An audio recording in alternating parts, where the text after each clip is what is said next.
आत्महत्या के क्या कारण? परम पिता परमेश्वर के हाथ में हमेशा 6 चीजें रहती हैं, जिनमें से 2 चीजें हैं जन्म और मृत्यु। ये दोनों चीजें ईश्वर की इच्छा अनुसार होती हैं, लेकिन सभी लोगों को लगता है कि मृत्यु जीव के अपने हाथों में होती है और वह आत्महत्या कर सकता है या कर लेता है। लेकिन मनुष्य के जब पाप कर्मों का समय चलता है या उसके पाप कर्म उदय हो जाते हैं, तो मनुष्य के जीवन में हमेशा हताशा, निराशा और चारों तरफ अंधकार दिखाई देता है और उसे लगता है कि वह कितना भी प्रयास कर ले उसका भला होने वाला नहीं है। इस कारण निराशा के बादल में वह आत्महत्या करने का प्रयास करता है और उस समय उसका प्रयास इसलिए सफल हो जाता है कि जिस समय वह मृत्यु को प्राप्त करता है और उसकी मृत्यु भी उसी समय निश्चित थी और ईश्वर की इच्छा अनुसार इस धरती पर, इस रंगमंच पर उसका रोल खत्म हो गया है। इसलिए जीव जब आत्महत्या कर लेता है तो उसकी ये क्रिया, उसका ये कर्म पाप की श्रेणी में आ जाता है, क्योंकि जीवन और मृत्यु तो केवल ईश्वर के हाथों में है और जीवन में उसके अनुसार जो भी घटना घट रही होती है उसका हिसाब किताब परम पिता परमेश्वर करते हैं। मनुष्य केवल और केवल कर्म कर सकता है और कर्म के बाद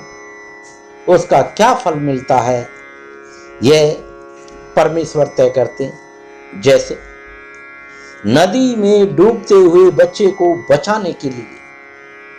कोई नदी में कूद जाता है और उसको देखकर और कुछ लोग भी बच्चे को बचाने के लिए नदी में कूद जाते हैं, लेकिन नदी का तेज बहाव उस व्यक्ति को बहा के ले जाता है जो बच्चे को बचाने का प्रयास कर रहा था, लेकिन उसके प्रयास से बच्चे का जीवन तो बच जाता है और दूसरे लोग उस बच्चे को लेकर नदी के बाहर आ जाते हैं, लेकिन बच्चे को बचाने वाला जो पहले प्रयास कर रहा था वह नदी की तेज लहरों में फंसकर डूब जाता है और उसकी मृत्यु हो जाती है। लेकिन जो वो कार्य कर रहा था किसी को बचाने का, एक नेक काम कर रहा था, क्योंकि उसके पुण्य कर्मों के कारण उसके मन में अच्छे भाव आ रहे थे और इस कारण से वो बच्चे को बचाने का प्रयास कर रहा था, लेकिन उस प्रयास के बावजूद उसकी मृत्यु हो गई, क्योंकि उसका इस धरती पर इतना ही समय था और उसकी मृत्यु हो गई।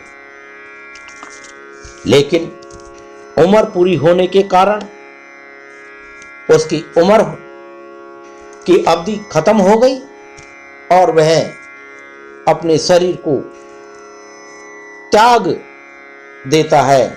क्योंकि जीवन और मृत्यु ईश्वर के हाथ में है। उसी नदी में बच्चा तो बच गया जो लहरों पे बह रहा था और जिसकी उम्मीद नहीं थी, लेकिन उसकी उम्र बाकी थी, क्योंकि अभी उसकी उम्र थी और उसे कोई बचाने वाला ईश्वर की इच्छा से आ गया और जिसकी उम्र उस समय कम थी लेकिन उसका पुण्य का समय चल रहा था और उसने बच्चे को बचाने के लिए अपने प्राणों को दांव पर लगाया और उसे पता था कि इस नदी में जोखिम है, लेकिन फिर भी उसने उठाया, क्योंकि उसके पुण्य का तेज इतना था कि उसे अच्छे कार्य में ही उसका ध्यान लगा हुआ था। लेकिन उसका रोल खत्म था, इसलिए उसको मृत्यु की प्राप्ति हो गई। इस कारण से जीव केवल अपने कर्म कर सकता है और उस कर्म के बाद पूर्व जन्म के कर्मों के अनुसार उसको प्रसन्नता या अवसाद प्राप्त होता है। और हमेशा जीवन में अगर कोई हताश और निराशा है तो समझ लेना उसका पूर्व जन्म का कोई पाप कर्म चल रहा है, जिसके कारण उसे अंधेरा हमेशा नजर आ रहा है। और प्रयास करने के बाद भी कोई कार्य नहीं बन रहा है तो समझ लेना चाहिए कि अभी पुण्य कर्म की प्राप्ति नहीं है, पुण्य कर्म का उदय नहीं है,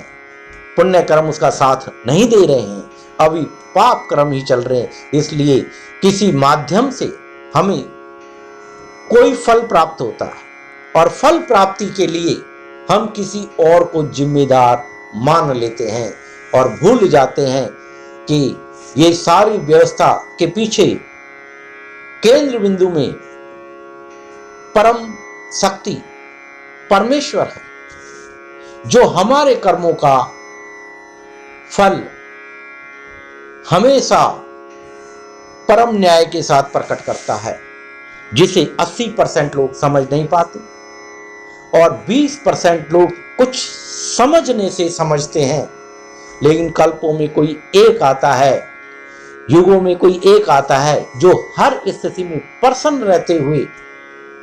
अपना कार्य करता रहता है, क्योंकि वो जानता है उसकी हर सफलता है सफलता के पीछे उसके पूर्व जन्म के कर्म है। अगर किसी व्यक्ति की जीवन में काफी प्रयास करने के बाद भी और